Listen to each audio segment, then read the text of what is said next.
James O'Keefe with Project Veritas joins me now to discuss this ongoing series and ultimately because I think, James, you're also making, I mean, obviously the stuff that's in that's in the videos, this is insane. And the fact that A, he's still with the campaign, B, none of this came up during the debates, which if this had been Republicans, it absolutely would. So the inconsistency and hypocrisy is absolutely a headline. But also C, I think this is also a larger statement about the mindset that one has when they are in this political ideology. Yeah, Dana, thank you for having me on. And this is pretty amazing content. I mean, I don't think anyone has ever seen people talk this way in American political history as part of a campaign. This is one of the top organizers for Bernie Sanders in the state of Iowa. This guy named Kyle Urich. He's a paid top field organizer. And Dana, you've heard some of the sound. You've seen the quotes praising gulags, violence against police. Cities are going to burn. He's got an FEC pay stub, over $11,000 working for the Bernie campaign. Now, as a result of this expose, the Sanders campaign refuses to comment, although one of the individuals, this is a woman who is the top state director for Bernie Sanders campaign, said it was, quote, political gossip, unquote, what we have exposed. Called it political gossip, what this guy is saying. This guy actually was in jail. Apparently he had a DWI. He was bailed out of jail this week. He's still working for the Sanders campaign. Still working for the campaign. Wow. So, no, and of course, none of this came up at all during the debate. I also think that this kind of goes into the people that Bernie Sanders surrounds himself with. The fact that you would have a dude like this, you get a DUI, considering how one of the big narratives is we preserve life, save lives, all lives matter. Minimize the number of lives lost, and they go after certain industries. But I would just think that just due to the sensitivity of that they would not have this guy on. And I also want to point out as well, and you mentioned, and we've played this audio on the show before, the things that he's talking about in terms of violence, we've seen to some degree with Antifa. And from what we've seen online, and there's a lot of Antifa that supports Bernie Sanders. So this guy would you classify him as like his ideology, at least, as the average Sanders supporter? I think there's a lot more people than just him, and that's what we were expecting. They're going to say he's an isolated incident. This is a low level, but this is socialism manifest. I mean, this is what these people believe. They believe in the quotes here. I could read quotes for 10 minutes of all the crazy. They're bad. I mean, gulags. I mean, send people to break rocks for 12 hours a day. He says liberals get the wall first. That's the firing squad. He's talking about Cuba and you need to die for the revolution. And he's saying all these things, but what you begin to realize is that socialism is about using extreme injustice to achieve absolute equality of outcome. So he believes in murder and a, quote, reign of terror. He's borrowing language from the French Revolution. He's even saying sexist stuff about Elizabeth Warren. There was that whole dust-up between Warren and Sanders the other day on the CNN debate. He says, you're hung up on, I'm going to quote him here, you're hung up on vaginas, unquote, about women running for office. So he's saying all these awful things, and what's extraordinary is that no American journalist thinks it is newsworthy that a top Iowa paid field organizer is saying this. And, Dana, every top communications director and political director in the state of Iowa, this is over the last 2 days, have taken down their Twitter. They've privatized their Twitter accounts as a result of this. So it's having an impact. I just don't know why they're ashamed of what he has said while not dismissing him from the campaign. I don't know if some of progressives do feel shame over some of the violence that we've seen on television from Antifa and viral video that's been out there. There have been people on MSNBC and CNN who kind of go over it and they say, oh, well, they have good, their motives are good, or they have a good end that they're trying to achieve. For one of the things that he said, we played this video, I think it was yesterday, when he was talking about what would happen if Bernie were to lose and if they went to a brokered convention and that Milwaukee would burn, all of this would happen. I've never honestly seen anything from Sanders or anyone else in his campaign to kind of tamper down that sort of discussion, because I've heard that from Bernie people before. I mean, we see it from verified people on social media. Is do you think, in your estimation, from everything that you've experienced going through with this new series, is that just a tactic for them to help get out the vote, to use as some sort of substitute? Instead of having enthusiasm for policies, they want to use this as a substitute for enthusiasm? I just think, Dana, it's what they believe in their hearts. That's terrifying. I can confirm that there's, well, yeah, it's. I think this is what Mark Stein said when I was on with him. He said this is what these people actually believe, that this is who they are, and maybe when you scratch a socialist, you kind of get a communist. It's just in the Trump era, in the year 2020, they all means are justifiable. Anything is justifiable to win, is what he says, and he talks about murder. He talks about violence. He said, quote, "If you can handle me at my most communist, you don't deserve me at my most anarchist." Another thing that Kyle Urich says, he said, "I don't even believe in the rule of law. There are things more important than the rule of law in the United States," unquote.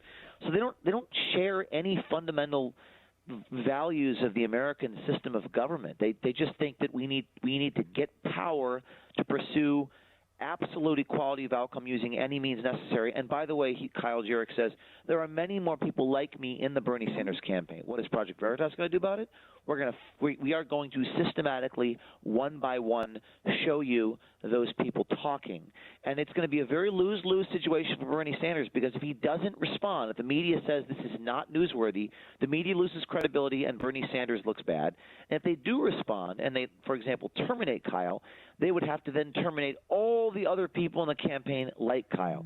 It is a very Andrew Breitbart situation we have in our hands, Dana, and there's another big bombshell that's going to come out very soon. I know you said you had a lot more video, and everyone talks about the socialist wave, and it's about here. I don't think that it is as obvious as people think that it's going to be. It has been very surreptitious in the way that it has spread, taking over the Democrat Party from the Progressive Caucus, even shifting the Speaker of the House to actually implement a lot of these. I don't use the word progressive, I use the word socialist because that's what it is, these socialist ideals. And if I remember, with all the coverage of Charlottesville, and when Trump went out and he said what he said, and he also noted that it began as a protest or demonstration about a statue, and then you had all these different sides come out, and he was condemning all of it. He still didn't get represented properly, in my estimation, in the media with his comments. But everyone wanted to tie that,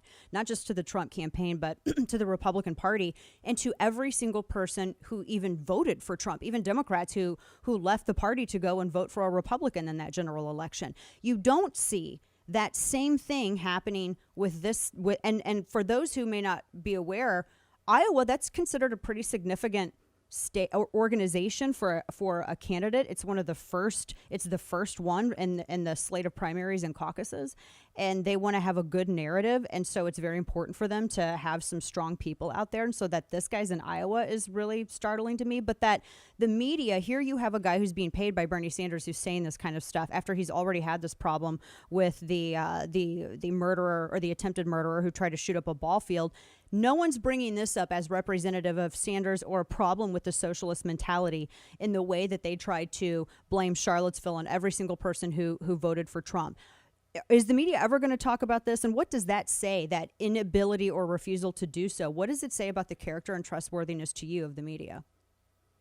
I mean, this is the age-old question about where is the media, the double standards. I mean, it's obvious. I mean, listen, if a Trump supporter was saying we need to, I'm quoting Kyle Urich here, we need to take people. He's attacking MSNBC here. The effing media, the pundits walk into that MSNBC studios, drag those mother effers out by the hair and light them on fire in the streets.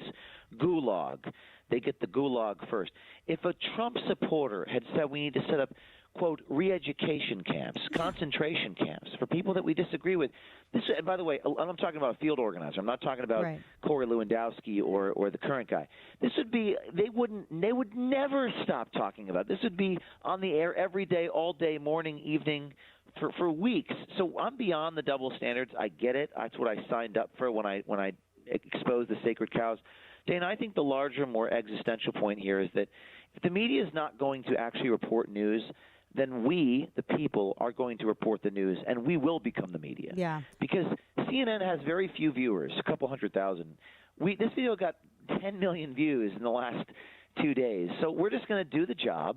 We're going to circumvent the media. We're going to get a reaction to the campaign. I promise you we will get a reaction to the campaign. We have more stuff to come. And when that happens, the media will be dragged kicking and screaming and reporting the story, just continuing to discredit themselves along the way. That is the strategy, and I think it's going to work great. And you do a great job at it. One last quick question for you, because in these videos that you have published, and again, we're talking to James O'Keefe with Project Veritas, expose2020.com, this Kyle Urich talks about, he really goes at liberals, and on the left, you have your moderates, you have your liberals, you have your progressive / socialists. He seems to also have a lot of hatred towards those individuals who are fellow Democrats who would be considered more classical liberals than socialists. That seems to be the big civil war that no one's talking about on the left. Is it going to come to a point where the media discusses it? Do you think in terms of trying to either protect socialists and casting liberals as the bad guy, or trying to shore up liberals and the more moderates within the Democrat Party against it? Because at some point, this conflict has to spill out into mainstream, at least mainstream discussion. That to me was incredibly interesting in this. I think it was maybe one of the most fascinating things is the degree to which the Bernie Sanders campaign, Kyle Urich is an embodiment of the extreme elements of it, are more angry at moderates and moderate liberals than they are at Trump, and much more so. And again, that's this part about where he says, liberals get the effing wall first. That's firing the squad. Liberals get the gulag first. He says MSNBC studios, Rachel Maddow, all those people drag those mother effers out by their hair, light them on fire in the streets, and quote, I don't want to wait for the effing DNC. So he's really upset at the DNC. And you might, again, the only thing they can possibly say to all of this is that's just one guy. In fact, that's what people at Twitter have been saying. Anybody who has talked about it, which are very few people, the blue checkmark brigade, the establishment media, they'll say, that's just one random guy. And I say, will you correct that statement when I release 2, 3, 4, 5, 20, 100, 1,000? How many people need to say this as paid staffers before you and there's nothing they can say, Dana. It's going to all come out. It's all going to be part of this expose, and you will see it unfold here. Yeah, when they have the opportunity to actually condemn it, and they know that the guy's a paid staffer, and they don't take that opportunity, to me, that's an endorsement of it. James O'Keefe, the website expose2020.com. As I know, there's going to be a lot more to come with this, so people need to keep watch. James, you do great work. Honestly, you don't get enough credit for it, and appreciate you keeping that torch lit. Thank you, my friend.